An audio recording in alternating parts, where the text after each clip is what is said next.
부제 한번 읽어볼까요? 시작. 눈에 보이는 복음의 역사. 네. 마크 데버라는 사람이 교회를 사랑하는 사람인데 그 사람이 책을 썼어요. 이름이 더 처치 교회라는 제목인데 이렇게 돼 있습니다. 더 처치 눈에 보이는 복음. 그러니까 교회를 눈에 보이는 복음이다라고 정의를 한 거예요. 그러니까 우리 믿는 사람들이 복음을 가지고 복음을 믿고 사는 사람들인데 이 세상 사람들한테 보이도록 복음을 증거하고 있다. 그게 교회다라고 이 사람이 정의를 내린 겁니다. 그래서 저는 그걸 그대로 차용해서 눈에 보이는 복음, 교회의 역사를 한번 오늘 살펴보려고 합니다. 교회사가 때로는 2000년 동안 지금 2000년 정도 흘렀는데 교회 이 역사상 복음을 세상에 좋게 표현할 때가 있었고 또 부정적으로 드러냈을 때도 있었어요. 그래서 그러한 역사를 함께 잘 살펴봤으면 좋겠고요. 사실 말씀 준비보다 이 강의 준비가 더 힘들더라고요. 왜냐하면 2000년 정도의 역사를 1시간 안에 다 해야 된다라고 생각하니까 좀 부담이 되더라고요. 그래서 그래서 나한테 맡겼나 보다라는 생각을 하게 됐는데요. 그래서 다 다룰 수는 없거든요. 2000년이라는 시간을 저희가 이 시간에 다 다룰 수는 없거든요. 그래서 다음과 같은 목표 3가지를 정하고 함께 배우기를 원합니다. 첫 번째 강의 목표는 교회사에 대한 이해예요. 교회사가 이렇구나, 교회사가 참 이렇게 흘러왔었구나 라는 일반적인 이해를 우리가 했으면 좋겠습니다. 전체를 아주 자세하게 다 다루지는 않을 텐데요. 적어도 예수님을 시작으로 지금까지 교회가 이렇게 흘러오고 있구나 라는 거를 다 같이 좀 이해하는 시간이 됐으면 좋겠습니다. 두 번째 목표는 교회사에 대한 관심을 갖는 거예요. 어떤 사람들은 관심이 없어요, 역사에. 특히 젊은 사람들, 저 같은 사람들이 역사에 관심이 없거든요. 현재를 살아가는 사람이고 미래를 보면서 사는 사람들이라 과거에 무슨 일이 있었다라는 얘기를 하면은 지루해하고 막 하품하고 막 저희 젊은 세대들이 좀 그렇습니다. 근데 좀 나이가 들어가시면 궁금하지 않으세요? 그렇죠? 과거가 되게 재밌고 궁금하실 거예요. 아마 이제 흘러온 역사가 지금을 만들고 미래를 바라보게 한다라는 느낌을 더 많이 받으셔서 그럴 텐데요. 교회사에 대해서도 그거 지나간 거 알아서 뭐해 이런 생각이 아니라 교회사의 과거를 보면 현재를 우리가 해석할 수 있고 그러면 또 미래를 우리가 전망할 수 있겠구나 이런 생각으로 이거를 통해서 교회사를 다 모르겠지만 적어도 관심은 생겼다, 더 갖고 싶다 이런 결론이 났으면 좋겠습니다. 마지막 3번째 목표는 정말 교회를 통해서 하나님이 어떻게 여기까지 인도하셨는지를 우리가 배울 때 감사하게 됐으면 좋겠어요. 하나님께 참 감사하고 사실은 교회는 순교자의 피 위에 세워졌다라는 말이 있어요. 그러니까 우리가 지금의 복음을 갖고 있는 거, 지금의 성경을 들고 있는 거는 누군가가 죽었기 때문이고 희생했기 때문이고 막 도망쳐서 그것을 지켜냈기 때문이거든요. 그래서 그런 거에 우리가 감사하는 마음이 생겼으면 좋겠습니다. 3가지 목표 이해하셨죠? 네, 이 목표를 달성하는 시간이 되었으면 좋겠습니다. 교회사를 이렇게 제가 구분을 해봤어요. 사실 다양하게 구분을 해요. 사람마다, 학자마다, 역사를 연구하는 사람마다 정말 다양하게 구분을 하는데 제가 조금 이것저것 참고해서 간단하게 정리한 것은 이렇습니다. 첫 번째로는 초대교회 시대가 있었어요. 30년도 오순절에 성령님 임하셨을 때부터 312년까지를 초대교회 시대로 잡았습니다. 312년도에 무슨 일이 있었을까요? 기독교가 공식적으로 인정받는, 더 이상 탄압의 대상이 아니라 허가가 된 종교가 되는 밀라노 칙령이라는 얘기를 혹시 들어보셨나요? 그런 일이 312년도에 있었습니다. 그래서 그때까지의 역사를 초기 교회, 초대교회라고 부릅니다. 그 다음에 또 구분한 것은 312년부터 1517년까지 굉장히 길죠. 약 1000년 정도가 되는 시간이죠. 1200년 정도가 되네요. 아주 긴 시간을 중세시대라고 얘기를 하는데요. 기독교가 인정되면서부터 강력한 교황이 생기고 교회가 중앙집권적으로 만들어지면서 튼튼한 구조를 이루지만 내부적으로는 타락의 길로 들어가는 중세 암흑기라고도 불리는 그러한 시기입니다. 약 1200년 동안 지속이 됐고요. 그 중세 암흑기를 뚫고 나온 시대를 종교개혁 시대라고 합니다. 1517년도에 무슨 일이 있었을까요? 네, 루터가 종교 개혁을 한 날입니다. 꼭 루터가 종교 개혁을 다 이룬 사람은 아니지만 상징적인 의미를 우리가 두어서 1517년 10월 31일에 있었던 일이거든요. 그래서 그때를 기점으로 종교 개혁 시대라고 부릅니다.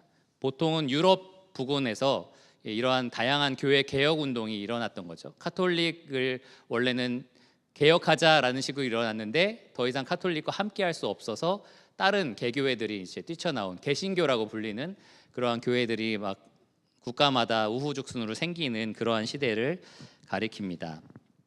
그리고 이제 1517년부터 1650년대를 종교개혁 시대라고 했고요. 그다음에 1650년부터 1914년도까지를 근대 시대라고 부릅니다.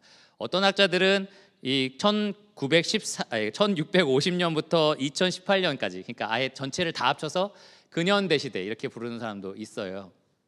근데 저는 그냥 구분을 둬서 근대 시대라고 했고요. 그리고 1914년부터는 현대 시대라고 이야기를 했습니다. 사실 근대와 현대의 차이는 크게는 별로 없는데요. 근대 시대에 두드러지게 나타난 현상은 세 가지 정도가 있어요. 거의 다 사상에 관련돼 있는 건데, 계몽주의 들어보셨죠? 이성을 되게 높게 생각하는 계몽주의가 있었고요. 낭만주의, 되게 낭만스럽다 막 이런 게 아니라요. 사람의 감정을 가장 최고에 두는 낭만주의, 그런 사상이 있었고요. 그리고 경건주의라는 게 있었습니다. 자기가 체험하고 경험하고 이러한 신앙을 강조하는 경건주의. 이 세 가지가 복합적으로 만나서 생겨난 신학이 자유주의 신학입니다. 인간의 이성과 감정과 경건함, 그 실천, 체험하는 것들을 강조하면서 생겨난 신학, 자유주의 신학이라고 우리가 부릅니다.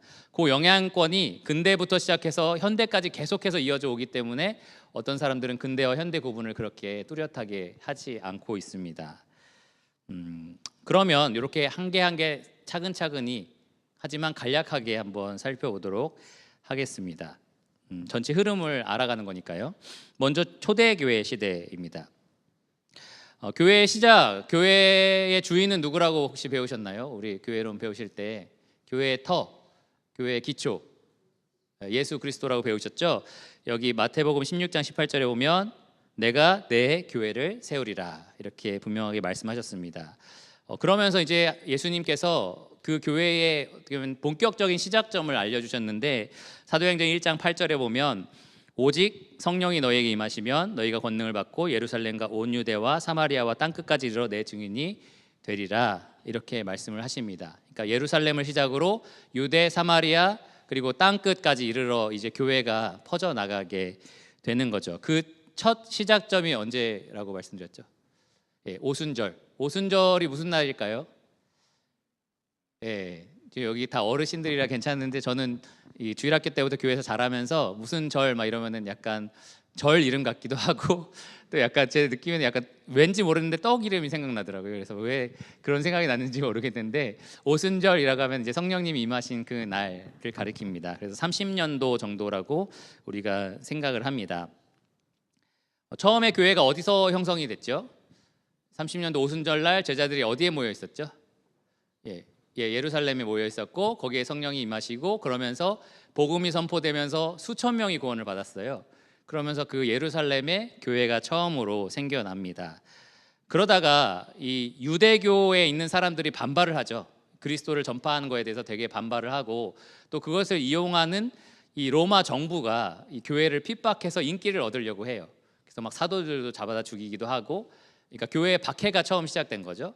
그러면서 거기 있던 사도들, 제자들이 뿔뿔이 흩어지면서 흩어진 곳에서 복음이 전파되기 시작합니다. 그래서 예루살렘에 교회가 생성됐다가 그런 박해로 말미암아 유대와 사마리아와 이런 지역으로 이제 복음이 퍼져나가기 시작합니다. 아프리카 쪽도 복음이 전파됐어요. 이디오피아 내시 기억나시죠? 누가 전파했을까요? 빌립이라는 사람이 전파해서 이디오피아까지도 또 복음이 전파됩니다. 이렇게 복음이 쭉쭉 전파되는데요. 여기 12사도 보이시죠? 12사도들이 있는데 이 사도들을 통해서 예루살렘부터 유대와 사마리아까지 또 아프리카 이쪽 지역까지 복음이 쭉 편만하게 전파가 됩니다. 땅끝이라고 불린, 그리고 초기에 이 복음이 막 퍼져나갔던 유럽 지역, 아시아, 유럽, 로마, 스페인까지 복음을 전파하기 위해서 하나님이 특별히 세웠던 한 사람이 있었습니다. 누굴까요? 네, 사도 바울이죠. 네, 사도 바울을 세우셔서 이 바울이 계속해서 복음을 전하고, 그리고 복음이 전파된 그곳에 무엇이 세워졌을까요? 네, 교회가 세워집니다. 그래서 교회가 예수님 말씀하신 그대로 예루살렘을 시작으로 유대와 사마리아와 땅끝까지 계속해서 세워지게 됩니다. 이렇게 30년부터 약 60년까지 교회들이 쭉 이 땅끝까지 이르러 이렇게 세워지기 시작하면서 동시에 이 사도들과 그 제자들이 쓴 게 있어요. 자기들이 전파한 복음들을 이제 구술로만 하지 않고 씁니다. 그거를 뭐라고 얘기할까요? 네, 신약 성경에 맞습니다. 좀 어렵게 질문한 것 같은데 신약 성경입니다. 그들이 이렇게 교회를 세워가면서 했던 일이 바로 이 성경을 쓰는 일이었어요. 이렇게 60년도까지 흐르게 되는데요. 그 60년부터 312년까지는 또 다른 국면을 맞이합니다. 뭐냐 하면 본격적인 교회에 대한 박해가 시작돼요. 64년에 로마에 무슨 일이 일어났을까요? 네, 대화재가 일어나죠. 그러니까 이 네로 왕제가 이거는 그리스도인이 저지른 짓이다 라고 이야기를 합니다. 그러면서 로마 이 중심 도시로부터 주변 도시까지 박해가 조금씩 더 퍼져나가게 되면서 기독교가 본격적으로 이제 박해를 받습니다. 동시에 사람들이 기독교에 대한 오해를 하게 돼요. 뭐냐면 저 사람들은 만나면 몸과 피를 뜯어먹는데 막 이렇게 살과 피라는 얘기를 하는 걸 들어봤어 이러면서 저 사람들은 모이면 항상 시체의 살과 피를, 그것도 이제 박해를 피해서 새벽에 모이니까 이렇게 은밀한 조직이라고 사람들이 이제 오해를 하기 시작합니다. 그리고 남녀가 항상 모여서 애찬을 나누고 그러니까 항상 그런 성적인 문란한 일들을 하는 모임이다 막 이런 식으로 기독교가 오해를 받기 시작해요. 박해와 함께 그러한 오해가 생기고요. 동시에 문서로 된 복음서들이 아직까지는 확실하게 있지 않았기 때문에 이단들이 많이 생깁니다. 여러분 신약 성경에 보면 그러한 흔적들이 있어요. 영지주의, 예수님이 몸으로 오지 않으셨고 영으로만 존재한다라고 믿는 영지주의자들이 있었고, 또 어떤 사람들은 율법주의, 예수님을 믿음으로 말미암아 구원받는 게 아니라 우리가 율법을 이걸 행해야지 구원받는다, 그러한 싸움들이 이 시대에 일어납니다. 그래서 60년도부터 312년까지 이 교회의 목사들이라고 말할 수 있고 교부들이라고 말할 수 있는 그 사람들이 했던 일은 우리는 그런 걸 믿는 게 아니다, 기독교가 믿는 건 바로 이런 거다라는 변증서 같은 걸 쓰게 돼요. 그래서 신약 성경과 더불어 이 시대에 많은 핍박과 오해들을 바로잡기 위해서 이런 변증서가 기록되게 됩니다. 그러면서 동시에 문서가 확정되면서 신약 성경이 무엇인지가 결정이 돼요. 그러니까 그 사람들이 우리가 정하자 이렇게 한 게 아니라 이게 바로 신약 성경이다라고 확증하는 그러한 기간이 됩니다. 이 당시에 유명했던 교부들 이름을 말씀을 드리면 성경에도 등장하는 글레멘드라는 사람이 있고요. 요한의 제자였던 폴리캅, 나이가 아주 많아서 순교를 당했던 분이시죠. 그리고 풍요 해석으로 유명했던 오리겐이라는 사람이 있고요. 터툴리안, 저스틴, 제 영어 이름이 저스틴이었는데 이 저스틴이라는 사람도 있었고, 이 사람이 변증 관련된 책을 썼습니다. 또 이레니우스라는 사람이 있었어요. 혹시 이 가운데 들어본 이름이 하나라도 있는 분 계실까요? 폴리캅 정도는 들어보셨나요? 혹시 다른 폴리를 생각하시진 않겠죠? 네, 그거가 관련 없는 폴리캅이라는 요한의 제자입니다. 사실 이런 사람들의 증언이 되게 중요한 게 역사적으로 문건으로 우리한테 남아있기 때문에 기독교 초기 역사가 만들어낸 허구가 아니라 진짜다라는 걸 우리가 확증할 수가 있는 겁니다. 어쨌든 초대교회 시대는 이렇습니다. 예수님을 시작으로 사도들을 통해서 교회가 예루살렘을 시작으로 아시아와 유럽까지 펼쳐지게 되는데, 그러면서 신약 성경과 변증서들이 작성되었다라는 겁니다. 여기까지가 초대교회 시대입니다. 그리고 이제 중세가 되죠. 312년 아까 말씀드린 것처럼 로마 황제 콘스탄티누스 1세가 이 기독교를 공식 종교로 인정을 하게 돼요. 이제는 기독교를 탄압하지 않겠다, 로마 정부에서 허가하는 종교로 삼겠다라는 얘기를 하고요. 여러 가지 이야기들을 들어보면 이랬대요. 정말 중요한 전쟁에 자기가 나가는데 꿈에 이 방패에 십자가 모양을 새기고 이 새긴 이 모양으로 가서 이겨라라는 환상을 봤대요. 근데 실제로 방패마다 다 십자가 모양을 새겼고 전쟁을 했는데 이긴 거예요. 그러면서 이 사람이 기독교를 내가 이제 따라야겠다라는 식으로 생각을 했다고 합니다. 그래서 어쨌든 312년 이 콘스탄티누스 1세가 기독교를 공식적으로 인정을 합니다. 그동안 수많은 박해를 받고 핍박을 받고 뭐 이단 시비를 당하고 이랬던 교회가 드디어 공식적으로 인정을 받은 시대가 된 거예요. 바로 이 사람이 콘스탄티누스, 안 나오나요? 네, 콘스탄티누스 황제입니다. 그리고 이제 교회 사람들이 모였겠죠. 그동안 막 박해받아서 숨어있던 많은 사람들. 그래서 실제로 처음으로 교회 인도자들이 한 자리에 모여서 이렇게 회의 같은 걸 할 때는 어떤 사람은 팔이 없고 뭐 어떤 사람은 귀가 없고 막 이런 식으로 모였대요. 박해를 많이 받았으니까. 그래서 그러한 모인 자리에서 기독교인들이 이제 해야 할 일들이 생겼어요. 뭐냐 하면 각자 숨어서 따로따로 모여 있었기 때문에 교리가 서로서로 조금씩 막 달랐던 거예요. 그러니까 우리가 이제 교리를 하나로 모으자, 하나로 통일하자, 정리할 필요가 있다라는 식으로 이야기를 합니다. 그래서 이 중세 시대에 크게 7번 정도의 그 회의가 있었다고 해요. 공의회라고 얘기를 하는데 이 회의가 있었습니다. 사실 교회 인도자들이 전체적으로 모여서 회의를 했던 게 성경에도 한번 나옵니다. 사도행전 15장에. 네, 무슨 문제였죠?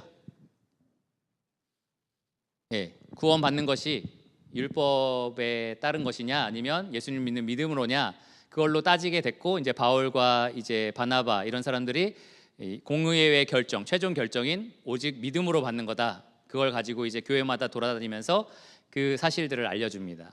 똑같은 일들을 이 중세시대 때 했던 거예요. 교회 인도자들끼리 모여서 이 당시에 아주 가장 핵심적인 이슈가 뭐였냐면 예수님은 사람이냐 아니면 예수님은 하나님이냐, 이걸로 계속 싸웠어요. 예수님은 우리 눈에 보이게 오시긴 했지만 사실 안개처럼 만져지지 않는 그런 영적인 존재였어 라는 사람들이 있었고, 어떤 사람은 예수님이 십자가에 달리기 직전에, 죽기 직전에 그때 진짜 예수님은 빠져나가고 육체만 거기 달려 있었던 거야, 뭐 이런 식의 오해들이 막 교회 안에 있었던 거죠. 그러니까 교회 인도자들이 모여서 그거에 대한 최종 정리를 하고 교회마다 그러한 가르침들을 쭉 알려주는 시대가 되었습니다.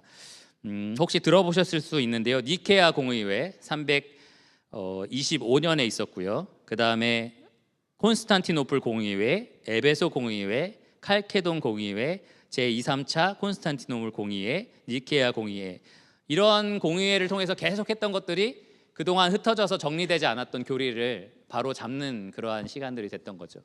더 웃긴 건 이래요. 예수님이 사람이었냐 하나님이었냐 이런 걸로 싸우다가 이제 다음 공의회 때, 그것도 한 100년 후에 모여서 나누는 질문들이 이런 거예요. 그러면 마리아는 사람의 어머니였냐 아니면 하나님의 어머니였냐, 이런 걸로 또 계속 또 싸우고, 이런 식의 싸움들이 이 중세시대 때 계속 있었던 거죠. 그러니까 그만큼 굉장히 중요했던 사항들입니다. 여러분이 보실 때는 당연히 사람이고 하나님이지 왜 이걸로 싸워, 이렇게 생각하실 수 있는데요, 지금도 여호와의 증인들은 한 가지만 인정하잖아요. 예수님은 사람이었다만 인정하지 하나님이었다라는 부분은 인정하지 않고, 몰몬교는 또 다르고. 그러니까 이게 여전히 이 당시에 있었던 이단들이 지금도 우리가 가지고 있는 거죠. 근데 이렇게 교부들이 치열하게 싸워서 정리를 해놨기 때문에 현재 대부분의 교회들이 이러한 정통 교리를 가지고 있는 거지, 이런 과정이 없었더라면 사실 교회마다 다 이런저런 교리들을 가지고 잘못된 믿음을 가지고 있었을 겁니다. 그래서 이러한 회의들을 했었다라는 겁니다. 이 중세시대에 여러분이 들어봄직한 이름들, 아타나시우스 처음 들어보죠? 저는 이거 이름을 적어가면서 성도님들 혹시 공룡 이름이라고 생각하면 어떻게 하지? 아타나시우스, 이구나티우스 뭐 이런 공룡이라고 생각하실 수도 있겠다, 이런 생각을 했는데요. 크리소스톰 들어봤습니까? 황금입이라고 불렸던 설교의 대가, 뭐 황제 이렇게 불렸던 사람인데요. 강해 설교를 했다라고 유명해요, 이 당시에.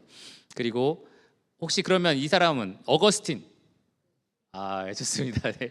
이 중세 시대 때 어거스틴이라고 아주 유명한 사람이 있었고요. 암브로스, 어거스틴을 인도했던 암브로스라는 사람도 있었습니다. 이런 사람들이 정리해 놓은 신학이 사실 오늘날 우리가 가지고 있는 신학이기도 해요.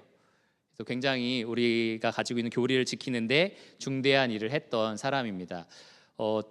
이렇게 전기문 같은 게 있거든요. 어거스틴 전기문 아니면 참회록 같은 거. 어거스틴이 자기가 어떻게 구원받게 됐는지를 기록한 참회록 같은 걸 읽으시면 아마 지금 이렇게 전체적인 흐름을 이해하는 수준이 아니라 더 깊이 이 사람들이 어떤 고민을 가지고 어떻게 구원을 받았으며 어떻게 교리를 정리했는지를 배울 수 있어서 참 좋을 겁니다. 이 당시에 교회를 무슨 교회라고 불렀는지 혹시 아세요? 우리는 하나다. 우리는 보편적인 공통적인 하나의 교회다라고 불려서 가톨릭이라고 불렀습니다. 가톨릭. 그러니까 다른 교파가 없었어요. 뭐 침례교, 장로교 이런 게 하나도 없었고 그냥 교회면 딱 하나 교회. 지금 여기 유평교회가 있는데 남사에는 남사 무슨 장로교회가 있다. 이럴 수 없는 거예요. 천주교가 지금 현재 그렇게 하죠. 어느 교구에 어디에 하나 딱 있어야 되고 이 당시에가 그랬습니다. 어느 지역에는 딱 그 교회 하나. 다른 교파가 있다면 그 교회는 이단이었던 거죠. 그래서 이런 식으로 교회가 하나로 모이기 시작했고 또 그 교회 인도자들이 지금 아까 나눴던 것처럼 회의를 했었고 그 인도자들을 또 인도하는 사람들이 생겼어요. 예를 들어서 오산 전체를 관할하는 교부, 뭐 경기도를 관할하는 교부 이런 식으로 그 위에 또 인도자가 생겼고요. 그 인도자들을 또 인도하는 또 한 명이 생겼고 그러면서 최종적으로 끝까지 올라가면 교회의 아버지라고 불리는 한 사람이 딱 생깁니다. 누굴까요? 네, 교황이 생겨요. 그래서 이 당시에 그 보편적이었던 카톨릭 교회에는 한 명의 중앙 집권적인 체제로서 교황이라는 강력한 지도자가 생깁니다. 그래서 피라미드 구조를 이 세월이 중세 시대가 흐르면 흐를수록 더 강력하게 갖게 됩니다. 여러분 혹시 이런 얘기 들어본 적 있어요? 절대 권력은 절대 부패한다. 절대적인 권력을 가진 권력은 절대로 부패하게 돼 있다. 이런 말인데요. 이 교황이 그랬습니다. 갈수록 올라갈수록 가장 최고의 권력을 갖고 있었기 때문에 자기가 다 하고 싶은 대로 할 수 있잖아요. 그러니까 부패하기 시작했습니다. 특별히 황제가 기독교를 공식 종교로서 인정하면서 이 사람들이 점점 정치와 결탁하고 그러면서 점점 더 세속화되고 그러면서 부패하게 됩니다. 때로는 이 중세 시대 때 교황이 왕보다 더 높아져서 왕을 임명할 권리를 갖기도 하고요. 때로는 왕이 더 높아져서 교황을 죽이기도 하고 이러한 역사들이 중세 시대 때 계속해서 일어납니다. 어느 정도로 부패했었냐면 베네딕트라는 교황은 거액의 대가로 2번이나 교황권을 팔아먹고 다시 되찾는 일을 했었어요. 좀 이상하죠? 제가 목사직을 지금 판다면 뭐 사는 사람 있을지 모르겠어요. 솔직히 얼마나 주고 살지 잘 모르겠지만 어쨌든 제가 2번이나 그렇게 팔아먹고 여러분한테 저는 목사직을 팔았으니 이제부터는 목사 일을 안 하겠습니다 해놓고서 3번째 다시 그걸 되사서 제가 또 하고 있다라고 하면은 계속 이 교회를 나오고 싶지 않겠죠. 근데 이 교황은 그런 일을 했었던 사람인 거죠. 또 세르지오 3세라는 교황은 다른 교황을 살해하고 자기랑 이렇게 어울리는 정부라고 하죠. 다른 그러한 아내가 아닌 여인, 그 여인의 말에 따라서 교회를 운영하는 그러한 일들을 했었습니다. 요한 12세라는 이 교황은 강도, 살인, 위증, 근친상간이라는 죄를 졌고요. 이상하죠? 교회 최고 위에 있는 사람인데 정말 거의 범죄자에 가까운 일들을 합니다. 그리고 이 종교개혁 시대에 가까웠을 때 교황 레오 10세 면죄부를 팔아서 구원을 약속합니다. 구원은 예수님을 믿어서 구원받는 게 아니라 이 면죄부를 사면은 여러분이 구원받을 수 있고 지옥에 있는 여러분 부모님은 이 면죄부를 사면은 지옥에서 빨리 나올 수 있습니다. 이런 식으로 이제 가르치게 되는 거죠.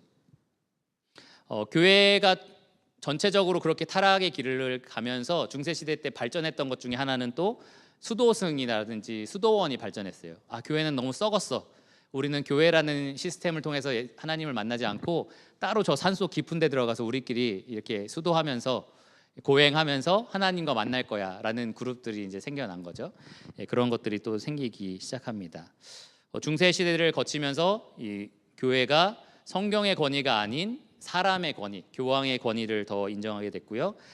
성경의 권위가 아닌 전통의 권위, 우리가 어떻게 성경을 해석하느냐, 그것이 훨씬 더 중요하게 됐습니다. 하나님을 섬겨야 되는데 하나님을 섬기지 않고 뭘 섬겼냐면 성인, 마리아 숭배, 뭐 그런 것들 하는 거죠. 요한 숭배, 뭐 12사도 숭배 이런 게 생겼고요. 또 기념일을 챙기기 시작했고요. 또 성지순례 같은 걸 합니다. 어디부터 어디까지 이동하면은 뭐 좋은 일이 생긴다 이런 것들이 있었고, 또 유물 숭배, 마리아의 머리카락, 뭐 요한의 코털, 뭐 이런 거죠. 예, 뭐 그런 것들을 우리 성당에는 그런 게 보관돼 있어 그러면 사람들이 몰리잖아요. 그러니까 그런 것들을 막 숭배하게 하는 그러한 일들이 중세 시대에 많이 있었습니다. 성도들한테는 복음이 잘 전파되지 않았어요. 성도들한테 보급된 성경도 없었거니와 말씀 시간에 이 사제들이 읽는 성경은 라틴어였어요. 그러니까 제가 영어로 설교를 한다고 생각해 보세요. 저는 영어로 설교를 못하거니와 잘 못하거니와 여러분들이 잘 이해를 못하겠죠. 그 주에 사실 오늘 뭘 들었는지 모르겠어 이러면서 집에 가겠죠. 예, 그런 일들이 이 당시에는 있었던 거죠. 그러니까 성도들이 성경의 진리를 접할 수 있는 것들은 성경책에 있는 그림들, 뭐 삼손 그림이라든지 모세 그림, 아니면은 성당에 왜 화려한 유리 있죠. 유리에 보면 성경에 있는 인물들이나 사건들을 이 성당 유리에다 막 만들어 놨어요. 그래가지고 사람들이 이제 성경을 이해하는 수단이 그렇게 그림이나 상징적인 것들, 그런 것들로 알아가게 되는 거죠. 그래서 말씀을 제대로 알지 못하고 우매하게 되었다라는 겁니다. 복음의 진리에서는 점점 멀어지고 오히려 육체적으로 하는 것들, 고행, 선행, 뭐 헌금, 면죄부, 뭐 이런 것들로 구원을 받으려고 하는 노력들이 있었습니다. 세 가지 정도 중세 시대 때 있었던 거를 말씀드리고 넘어가겠습니다. 첫 번째는 1054년에 서양의 카톨릭이라는 종교와 동방 정교회라는 교회가 이렇게 완벽하게 분리가 됐어요. 그래서 교회가 지금까지 끝까지 계속해서 카톨릭이라는 하나였는데 동방 정교회라는 게 떨어져 나간 거죠. 그리고 1100년에서 1270년까지 8차에 거친 십자군 전쟁이 일어납니다. 이슬람이 점점점 커지면서 여기 지도에 보시면 빨간색으로 보이실지 모르겠지만 화살표가 이렇게 유럽 쪽으로 공격해서 올라오죠. 이게 이집트라고 이슬람이라고 생각하시면 되는데요. 이 이슬람을 견제하기 위한 이 교회의 군사 혁명 혹은 군사 작전이 바로 십자군 전쟁인데요. 이 8차에 거쳐서 이 십자군 원정이 일어납니다. 근데 워낙 썩었기 때문에 교회가 십자군이 이슬람을 치지 않고 막 거기 있는 다른 백성들을 쳐서 막 돈을 뺏기도 하고 막 별의별 일이 막 일어나요. 그래서 굉장히 타락했던 시대였습니다. 또 하나는 이 신학을 굉장히 딱딱하게 스콜라주의라고 하는데요. 굉장히 딱딱하게 조직적으로 정리하는 일들이 이 당시에 일어났습니다. 혹시 토마스 아퀴나스라고 들어보셨나요? 네, 그러한 사람들이 정리한 신학 대전 같이 이렇게 학문적으로 정리한 조직 신학들이 생겨났고요. 실질적으로 성도들의 삶에서는 복음이 전혀 역사하지 않고 교회의 인도자들은 썩었고 교회 전체가 다 그런 암흑기에 있는 그러한 시대로 흘러가게 된 게 바로 이 중세 시대입니다. 자, 여기까지 혹시 잘 따라오고 계시나요? 지금 좀 피곤한 시간대라서 잘 따라오고 계신지 한번 확인해보고 넘어가겠습니다. 다음 사진 보시면 교회가 공의회 했던 장면, 사진들이 사실 잘 안 보이실 것 같은데 저 뒤에 큰 모자를 쓰고 있는 사람 보이나요? 네, 그 사람이 이제 교황인 거고요. 그리고 왼쪽에 잘 안 보이실 텐데 여기 이렇게 하면 커지나? 네, 안 보이시겠네요. 자, 여기 왕이 보이시나요? 왕관 같은 거 보이시나요? 네, 아마도 콘스탄티누스 황제인 것 같아요. 그 황제가 이렇게 앉아 있는 그 자리에서 교회 대표자와 다른 교회의 인도자들이 다 같이 모여서 이제 교리를 정리하는 그러한 회의들을 하는 겁니다. 그래서 이런 일이 있었고요. 그러면 중세 시대를 빨리 건너뛰고 종교 개혁 시대로 넘어가겠습니다.